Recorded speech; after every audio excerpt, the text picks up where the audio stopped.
Olá, turma! Nós somos alunos do curso de Geografia da UESP do campus Clóvis Moura. Nos chamamos Valéria, Helena, Uine, Lara, José Soares e Amanda. Estamos cursando o 6º bloco na disciplina de Prática Pedagógica Interdisciplinar. E nós vamos estudar um pouco nessa aula de hoje sobre os conceitos e os tipos de intemperismo.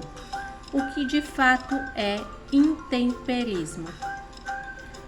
Bom, o intemperismo se dá ao nome de processo ou um conjunto de processos, podendo ser físico, químico ou biológico, de degradação e decomposição de rochas. Esses processos, eles podem ser causados por diversos agentes geológicos e eles acontecem junto à superfície de toda a extensão da crosta terrestre. Então, você já sabe que o solo é formado pela desagregação e decomposição da rocha ao longo do tempo geológico. Então, esse processo no qual as rochas sofrem alterações físicas e químicas é chamado de intemperismo. E há diferentes agentes de intemperismo, então nós veremos a seguir. E o intemperismo, ele provoca o surgimento de pequenas partículas de rocha, que são chamadas de sedimentos, como por exemplo, areia da praia, poeira. E a sua dinâmica acontece através de agentes exógenos ou externos, de transformação do relevo, como a água, o vento, seres vivos, temperatura e outros. Sob as condições físico-químicas, é necessário, que esses sedimentos vão dar origem às rochas sedimentares e, consequência, são os solos. E o que seriam os solos? São amontoados de sedimentos que eles são provenientes dessa desagregação de rochas. Então, na imagem você pode ver a rocha bruta, após ela sofrer o intemperismo, aí ela tem na sua forma mais degradada, que é a erosão. O primeiro tipo de intemperismo se chama intemperismo físico, que ele vai consistir na ocorrência de processos. O que são esses processos? Eles são responsáveis pelas fragmentações ou fissuras nas rochas, que vão dar separação, elas vão separar minerais. Minerais estes que antes eram ordenados de forma coesa e transformando a superfície então homogênea em uma rocha descontínua.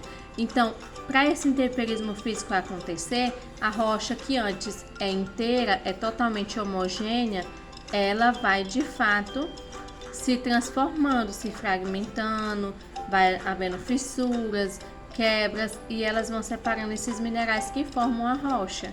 Então, os principais agentes que ocorrem no intemperismo físico são a água.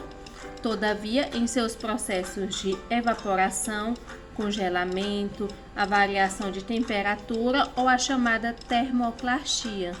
Então, esses são os agentes que vão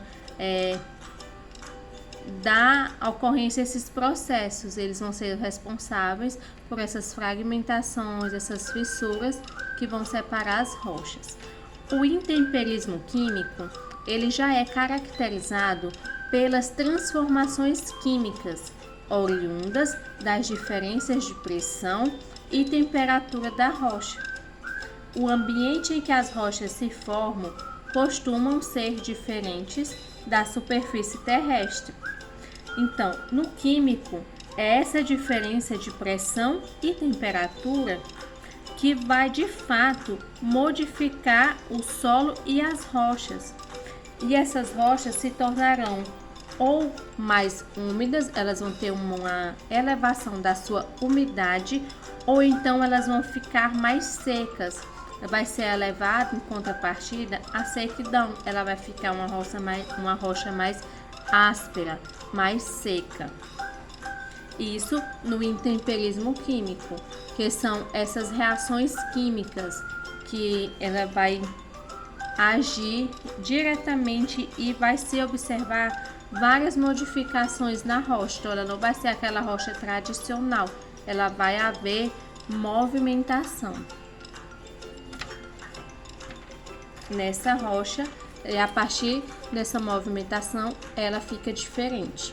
No intemperismo biológico, já vai ser o processo de transformação das rochas a partir da ação direta, da ação de seres vivos, podendo ser bactérias ou até mesmo os animais. De diversos tipos, esses seres vivos eles vão estar agindo, se tornando um agente importante nesse processo de transformação. E pode-se incluir também nesse processo as raízes das árvores, as ações de bactéria, a decomposição de organismos, excrementos, entre outros. Então, no biológico, como a gente vai estar vendo na imagem a seguir, é a ação direta de seres vivos, como a gente pode ver na imagem, uma raiz saindo de dentro da árvore. Então, é essa degradação biológica, onde a própria raiz vai degradar, vai causar fissuras, vai modificar essa rocha. Então, esses foram os 3 tipos de intemperismos que nós estudamos nessa aula. Nós esperamos ter ajudado e muito obrigada.